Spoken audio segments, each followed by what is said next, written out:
Shalom warga kerajaan, senang berjumpa dengan Anda walau lewat online service ini. Dan di masa pandemi corona ini, pemerintah menasihatkan kita untuk tetap tinggal di rumah, stay at home, stay safe.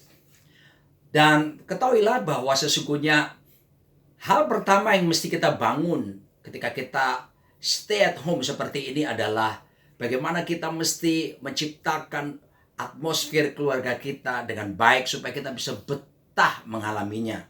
Ingat bagaimana kejadian di Wuhan maupun di Eropa ketika lockdown.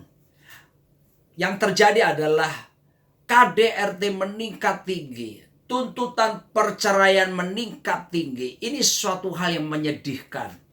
Tetapi seharusnya justru semakin kita sering bersama-sama di rumah, work from home dan sebagainya, kita tetap bisa mengalami yang disebut home sweet home, home blessed home. Sebab kata family, kata keluarga itu identik dalam bahasa Ibrani sama dengan kata rumah, yaitu bait. Jadi anjuran pemerintah minta kita tinggal di rumah supaya kita tinggal dalam bait. Kata bait itu juga sinonim sama dengan arti kata family. Nah, family atau keluarga mengandung makna dua hal. Yang pertama adalah the place that you can feel your home. Sebuah tempat kamu bisa merasakan home, rumah. Bahasa Inggris kata rumah ada dua kan? Ada house, ada home. Kalau house adalah bangunan fisiknya. Tetapi kalau home adalah berbicara tentang atmosfernya.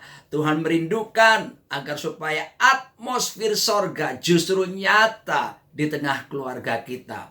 Dan itu pasti Dia akan nyatakan asal beberapa hal yang akan kita lakukan bersama-sama lewat kebenaran firman Tuhan ini kita kerjakan. Arti kedua daripada home atau family adalah yang disebut dengan the place that you can find your spot. Sebuah tempat kamu menemukan titikmu. Kata spot ini, kalau kita lihat di dunia internet, kita kenal kata hotspot. Ya, dimana sambungannya kenceng banget. Ya, nyambungnya cepet banget, no buffering. Tidak ada yang disebut blank spot, blind spot, apalagi lemot. Ya, Tuhan menginginkan dalam keluarga kita hubungan orang tua dan anak-anak, hubungan suami istri, wow, hotspot, nyambung, nggak tulalit.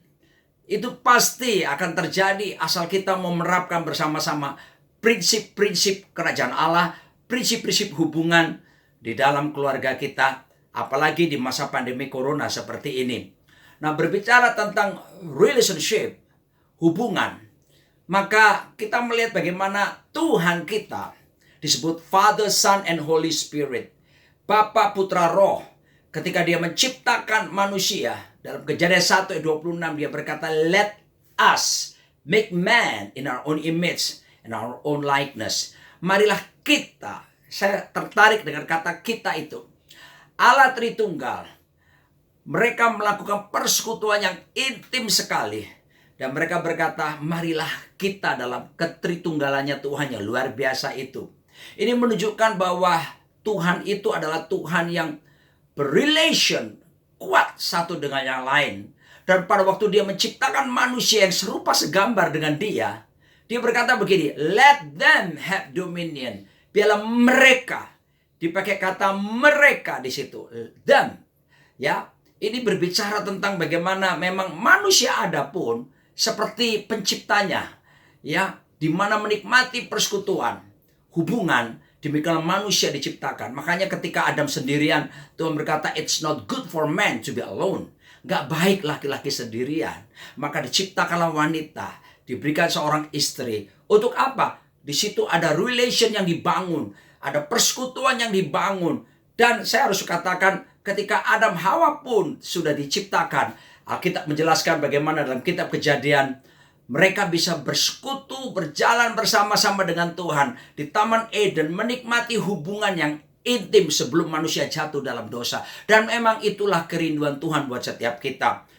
Rob Thompson dalam salah satu bukunya tentang The Law of Relationship, dia memaparkan bahwa ada hukum-hukum atau prinsip-prinsip di dalam persekutuan yang harus dibangun. Hubungan satu dengan yang lain yang harus dibangun. Prinsip yang pertama disebut dengan the law of agreement. Hukum persetujuan kesepakatan. Bukankah Yesus Kristus mengajarkan dalam Matius pasal yang ke-18 ayat 19 dan 20. Dia berkata, dan aku berkata kepadamu, jika dua orang bersepakat, minta apa saja, maka Bapa di sorga akan memberikan kepadanya. Sebab di mana ada 2-3 orang berkumpul dalam nama Tuhan, ya, Christ must be the center, ya. Tuhan berkata, aku akan ada di tengah-tengah mereka.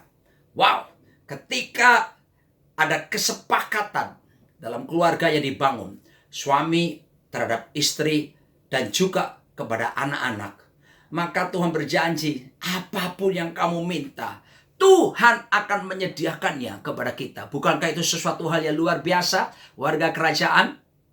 Oleh sebab itu, mari kita bangun supaya keluarga kita di masa pandemi ini mengalami home sweet home itu. Mengalami hubungan yang luar biasa. Yakobus 5 ayat 16 menjelaskan bahwa hendaklah kamu saling mengaku dosamu dan saling mendoakan supaya kamu sembuh.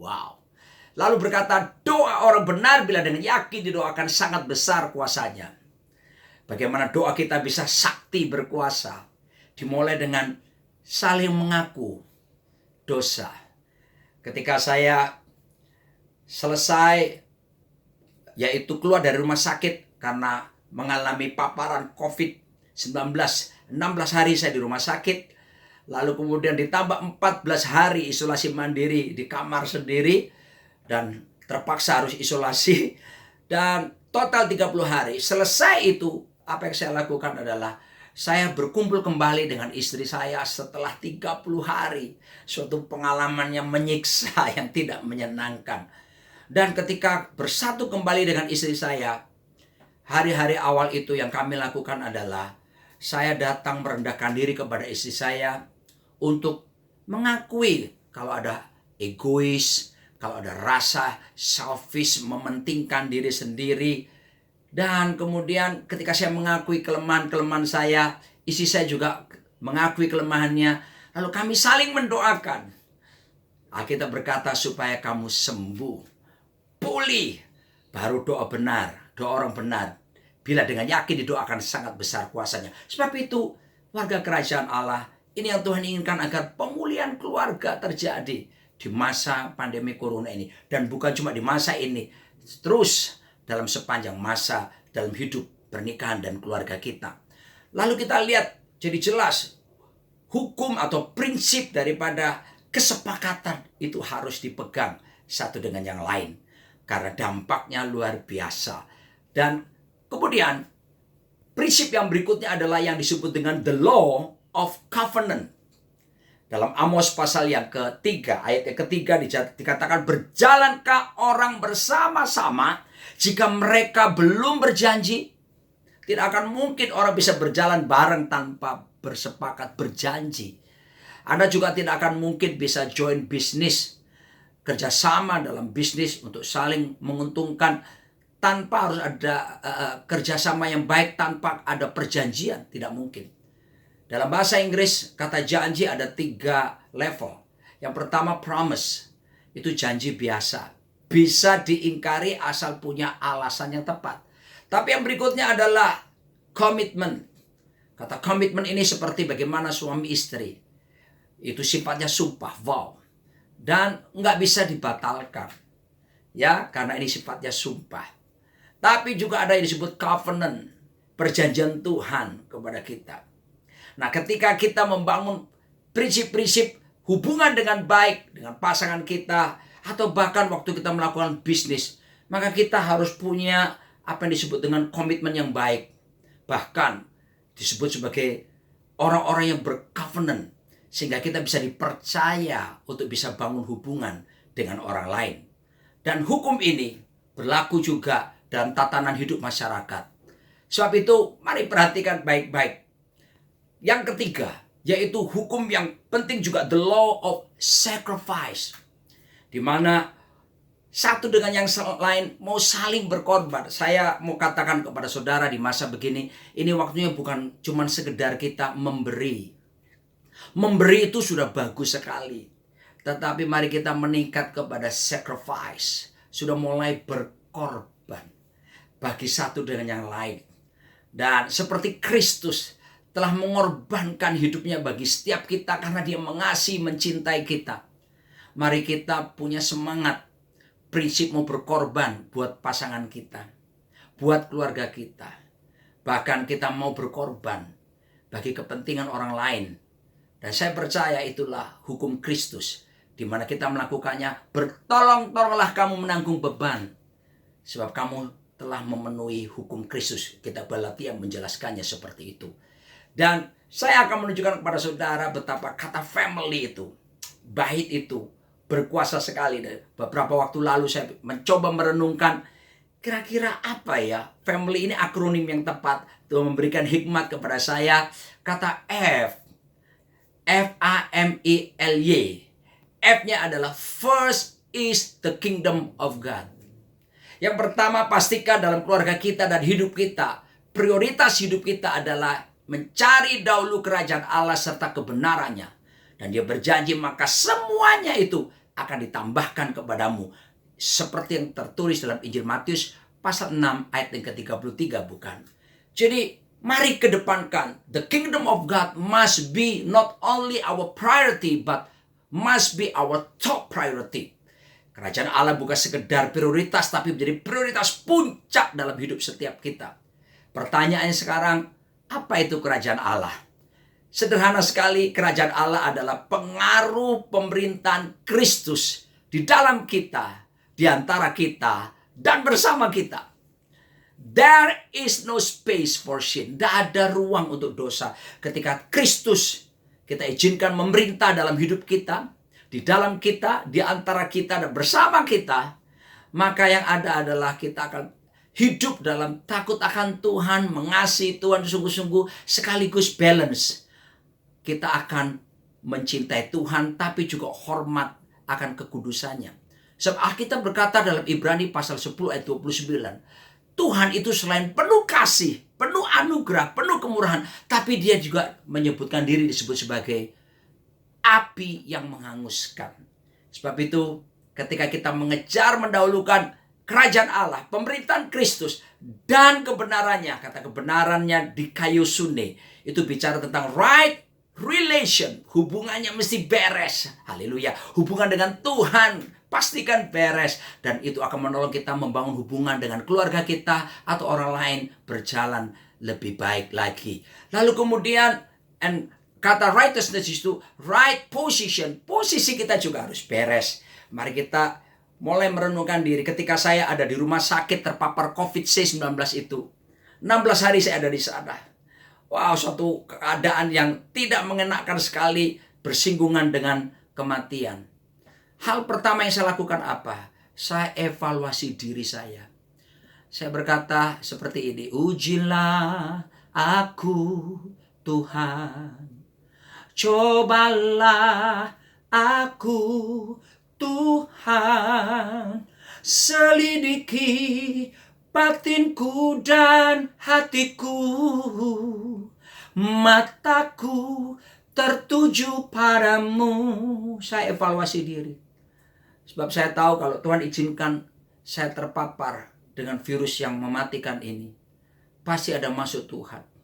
Yang pertama saya terima sebagai apa yang disebut dengan ajaran Tuhan. Dia sudah mengajari saya sesuatu untuk supaya saya belajar merendahkan diri dan semakin hidup takut Tuhan, mengasihi Tuhan, balance antara mengasihi dan menghormati serta takut akan Tuhan. Tapi yang kedua, saya juga harus menyadari ada hajaran Tuhan. Sebab kata hajaran jangan takut. Kata hajaran ini membuat kita semakin hidup menyerupai Tuhan Yesus Kristus. Dan saya lakukan itu ketika saya ada di rumah sakit. Introspeksi diri membawa saya semakin mendekat kepada Tuhan. Dan puji nama Tuhan, Tuhan menyembuhkan saya dengan cara yang luar biasa. Perhatikan baik-baik. Jadi right position, mesti ada pada kita. Itu yang F. Lalu kemudian A-nya adalah authority in submission and respect. Harus punya otoritas. Karena apa? Menundukkan diri. Ada hormat, respect kepada otoritas yang Tuhan percayakan kepada kita. Kita perhatikan, banyak orang lebih memilih kuasa daripada otoritas. Saya anjurkan kepada warga kerajaan, otoritas itu adalah hak untuk melepaskan kuasa. Agar supaya kuasa yang ada pada kita itu menjadi legal power. Kuasa yang resmi. Sebab ada illegal power, yaitu kuasa yang nggak resmi.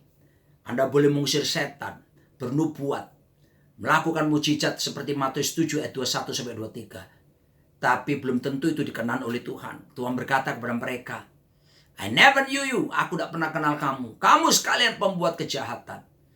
Kenapa? Sebab mereka dikatakan pembuat kejahatan situ anomia. Mereka tidak tunduk dan taat pada otoritas. Mari kita mulai di rumah kita. Suami, tunduklah kepada Kristus dalam hierarki keluarga. 1 Korintus 11 itu Allah Bapa, Tuhan Yesus Kristus, suami, istri, anak-anak. Jelas, suami harus tunduk pada Yesus. Ya, lalu kemudian istri tunduk kepada suaminya, anak-anak tunduk kepada orang tuanya. Garis dari bawah ke atas, garis pendudukan diri dan hormat. Tadi garis dari atas ke bawah adalah garis di mana Yesus mengasihi keluarga, Yesus mengasihi suami, suami mengasihi istri, istri mengasihi anak-anak. Dan itu terjadi menjadi tatanan yang sangat indah di dalam keluarga. Kalau ini terjadi maka ada istilah berkata the energizing cycle. Ada lingkaran energi terjadi dalam keluarga di mana suami mencintai istrinya secara hebat. Lalu memotivasi istrinya dan menghasilkan reaksi istrinya untuk apa? Menghormati suaminya. Ketika suami merasa dihormati oleh istrinya, dihargai, maka itu akan memotivasi dan memberikan reaksi suami untuk mencintai istrinya. Dan lingkaran energi kuat terjadi di dalam rumah kita. Rumah menjadi sumber energi yang luar biasa. Haleluya. Lalu kemudian kita lihat dalam FM, lalu FE, lalu M. Mutual Synergy of Potentials. Bagaimana kita bersinergi, bekerja sama untuk supaya potensi dalam keluarga kita semua boleh bertumbuh, berkembang. Sebab saya percaya bahwa seperti Miles Monroe berkata bahwa tempat penyimpanan harta karun yang terbesar di dunia, termahal bukan di tambang emas Freeport atau di tempat tambang-tambang batu bara, tetapi tempat penyimpanan harta karun terbesar ternyata ada di kuburan-kuburan. Kenapa ada begitu banyak orang mati tanpa mereka menghasilkan, memaksimalkan potensi yang ada. Ada banyak lukisan-lukisan hebat seharusnya bisa dinyatakan, dihasilkan, tapi keburu orangnya mati.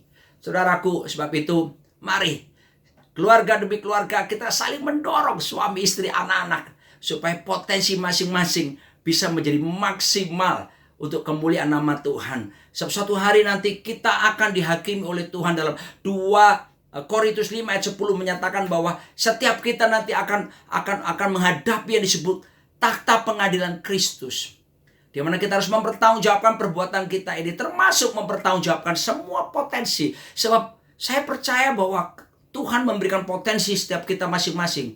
Itu investasi kerajaan sorga buat setiap kita. Orang investasi nggak mau rugi, mau untung. Tuhan juga investasi potensi supaya kita bisa melipat kali gandakannya. Dan saya percaya kalau kita lakukan itu, Tuhan akan disenangkan. Haleluya. Dan kemudian kita lihat secara akronimnya. I sekarang. I-nya adalah intimacy with God. Ada keintiman dengan Tuhan yang dibangun. Wow, ada ungkapan perkataan nearness is likeness. Kedekatan, keserupaan. Kepada siapa kita dekat menentukan masa depan kita, bukan?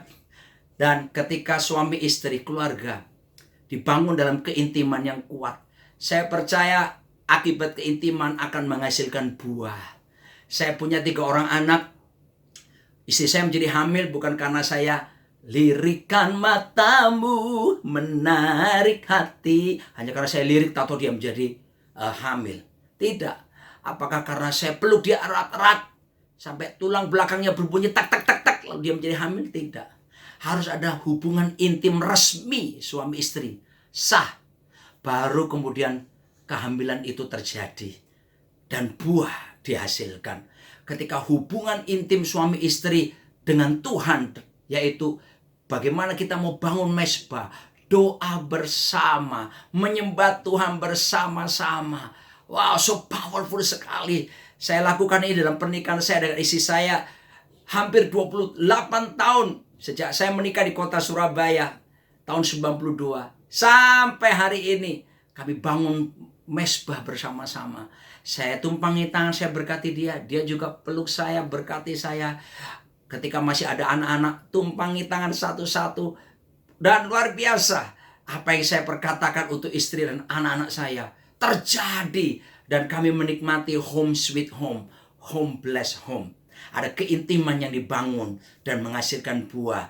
Dan buah itu saya percaya berkenan di hadapan Tuhan. Lalu kemudian family, L-nya. L ada loving without any reason. Mengasihi, mencintai tanpa alasan. Inilah yang diajarkan ketika kalau Anda pacaran, Anda boleh punya alasan. Oh, dia ganteng. Oh, dia baik. Oh, orangnya lembut dan sebagainya. Ya, seperti orang tanya gini, kenapa kamu sayang sama aku ketika pacaran? Cowoknya tanya, ya sebab gini loh, matamu. Mataku kenapa? Mata pencaharianmu. Nah, itu alasan. Pasti marah dia ya. Dia tanya lagi, why do you love me so sweet and tenderly? Kenapa sih kamu sayang sama aku? Hatimu sayang. Emang kenapa dengan hatiku? Hati, harta, dan properti. Pasti marah juga. Tapi kamu bisa menemukan alasan ketika kamu masih pacaran. Tapi ketika kita menikah, maka kita tidak boleh menemukan alasan. Sebab level cinta suami istri agape. Kasih tanpa syarat, tanpa alasan. Jadi kalau istri saya misalnya tanya sama saya, kenapa sayang kamu sayang sama aku?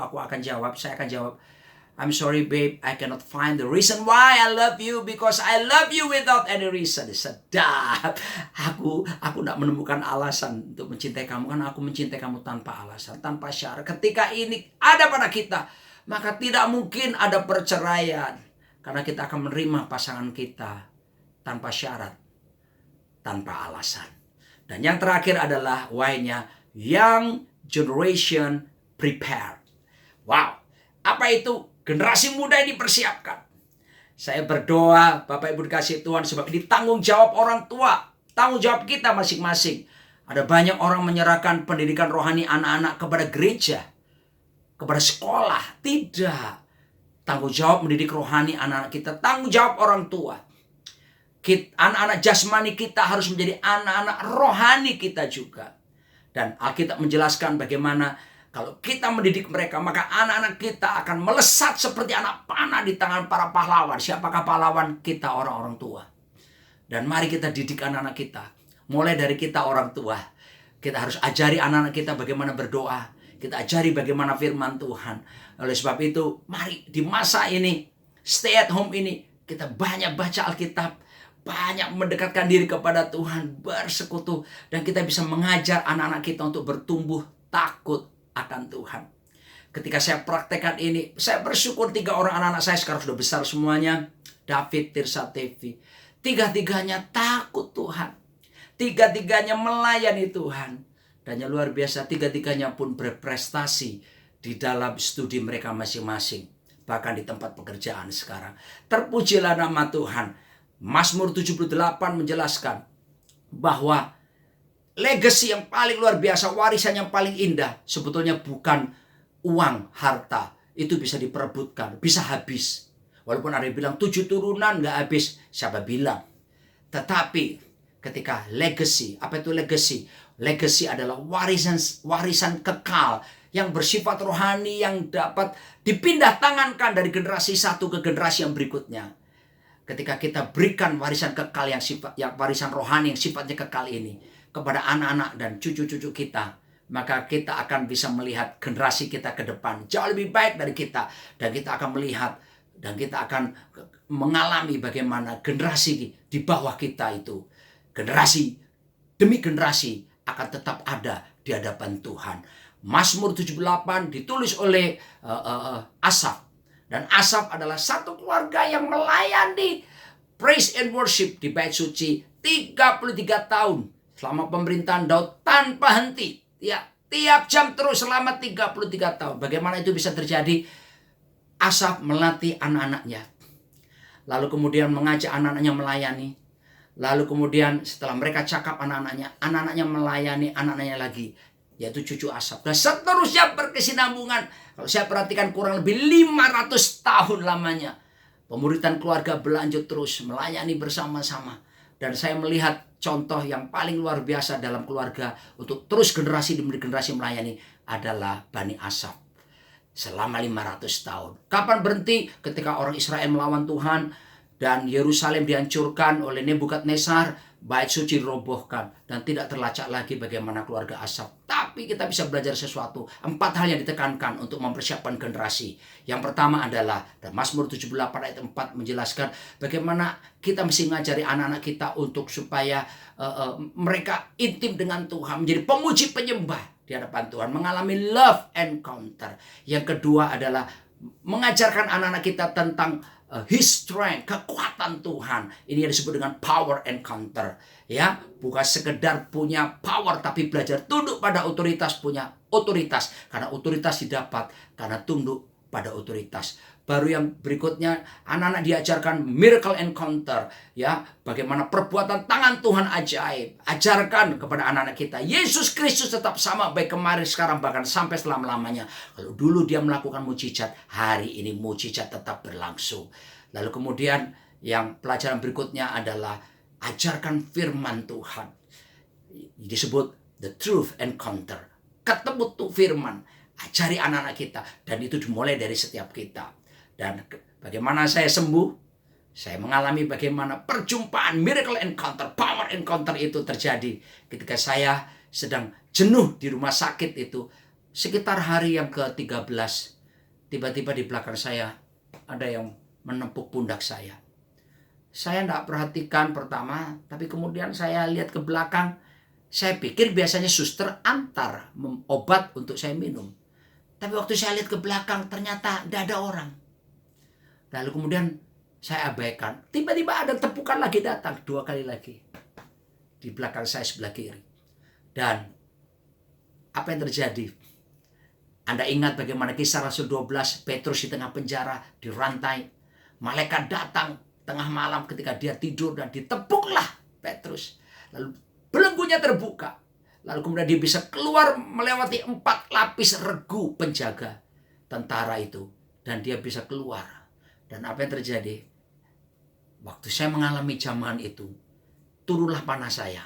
Dan saya yakin saya disembuhkan. Dokter berkata kalau 2 hari berturut-turut saya tidak panas lagi, tidak demam, maka saya boleh pulang ke rumah. Dan apa yang terjadi? Saya akhirnya diizinkan pulang. Dan Anda lihat sekarang, saya mengalami kesembuhan karena pertolongan Tuhan. Zaman kuasa Tuhan masih tetap ada berlaku.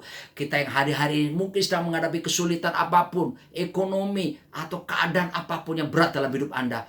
Ingat baik-baik, Tuhan Yesus Kristus tetap sama dulu, sekarang, bahkan sampai selama-lamanya. Kalau dulu dia menyatakan kuasa mujizatnya, hari ini pun dia sanggup menolong kita dan menyatakan mujizatnya di tengah-tengah kita. Mari kita akan berdoa bersama-sama.